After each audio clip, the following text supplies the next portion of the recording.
बड़ा इंटरेस्टिंग समीकरण था। तो मुनीर के हाथ से अब केपीके जा नहीं रहा, केपीके लगभग लगभग अपनी व्यवस्थाएं कर रहा। केपीके में नया लीडर की उत्पत्ति हुई है, नया धीरे धीरे कैबिनेट बनेगा, और धीरे धीरे जब भी मुल्ला मुनीर इमरान खान की मौत की खबर अगर किसी ने उसने पब्लिक कर दी, तो केपीके और पंजाब में कितना बवाल होगा ये आप समझ सकते हैं।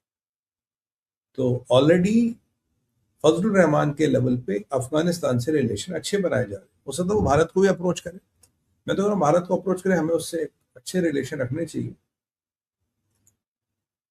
क्योंकि हमारे अफगानियों के साथ भी रिलेशन अच्छे हैं, केपीके वालों के साथ भी रख लेंगे। बाकी बलोच भाइयों को तो हमारा पूरा समर्थन है ही, आप जानते हैं, आपने आज़ादी डिक्लेयर तो कर ही ली है। और सिंध में कभी भी बगावत होगी, मुल्ला मुनीर को कहा था।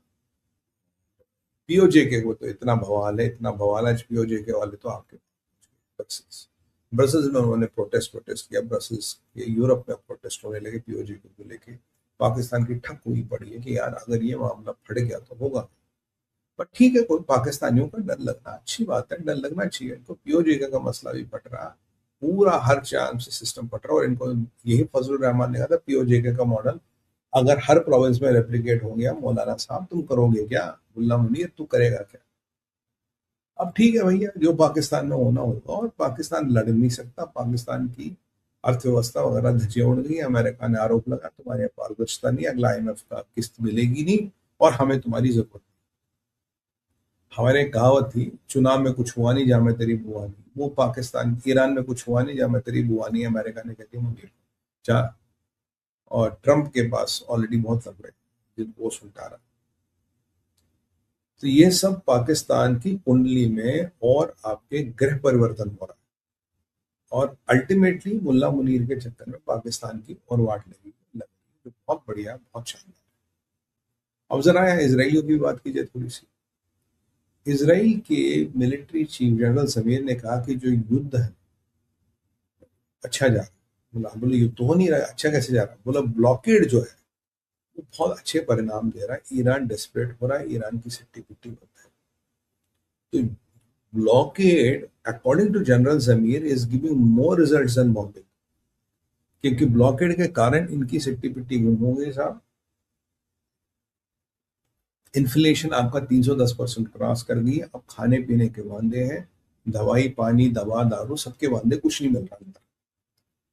और रिजीम सिपाहियों को तनख्वाह नहीं दे पा रही, ये सिपाही भी दिन ब दिन किसी ने मैसेज मलेशिया का कल एक और कमांडर मार दिया। अब पता नहीं ईरान में कमांडर भी मैसेज मलेशिया के काफी बनने लगे, ये समझ नहीं आ रहा कि कौन कर रहा। अब जो भी कर रहा, प्रभु की इच्छा, क्या कर सकते हैं, बुरों के साथ तो बुरा ही होता है।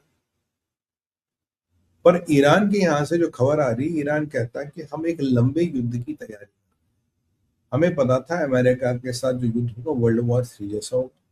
अगर हम 2 मिसाइल दागते तो हम 3 मिसाइल बनाते। अब ये दावा कितना सच्चा मुझे नहीं पता, पर ईरान ने ऐसा क्लेम किया। पर ये है कि अमेरिका कह रहा है कि 10-15%, 20% मिसाइल मेकिंग कैपेबिलिटी इंटैक्ट है, 75% हमने डिस्ट्रॉय कर दी। ये कहती है 75% इंटैक्ट है, 20% हमने डिस्ट्रॉय कर दी। पर मेरा ये मानना है कि 30-35% से ज्यादा इंटैक्ट है नहीं, क्योंकि यार मिसाइल बनाने से माल मसाला तो चाइना से आ नहीं रहा। कैस्पियन सी के पोर्ट्स अभी बंद क्यों नहीं किए जा रहे, ये एक मसला। और लैंड ब्लॉकेड ऑफ ईरान कब किया जाएगा वो समझना है।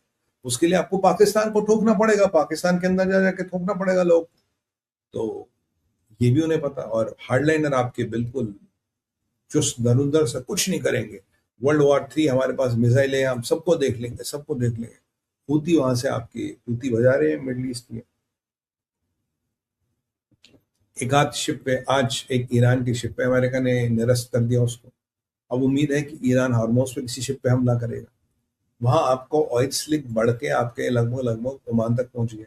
ईरान मेरे हिसाब से पर्शियन गल्फ में ऑयल फेंक रहा है जी, क्योंकि अगर कुओं को बंद करेंगे तो कुएं की कैपेसिटी ड्रास्टिकली गिर जाती है। What they are doing, they are trying to push more and more oil into Persian Gulf. तो मतलब परिस्थिति आपकी बद से भयंकर हो रही है। और एक ईरान के जनरल ने कहा था एक दिन हम उसको आग लगाएंगे तो ये हमारे अमेरिकन नेवी को बिना मिसाइल और बिना ड्रोन के जला देंगे। प्रैक्टिकली पॉसिबल नहीं है, कितना क्रूड में आग लगेगी नहीं लगेगी, कहाँ अमेरिकन नेवी ऑफकोर्स। बट हाँ, कुछ ना कुछ नुकसान जरूर हो सकता है। How will American navy respond to it, that's a different question altogether. And will Iran do the classical mistake of disturbing or attacking American Navy? I think that's the last fatal mistake we should do. But Israel में भी युद्ध की तैयारी तो चल रही है। Israel में एक बहुत बड़ा जहाज उतरा आज, हजारों टन का मिलिट्री असला मारूफ हाइफा में उतरा। इसराइल तो युद्ध की तैयारी कर रहा है।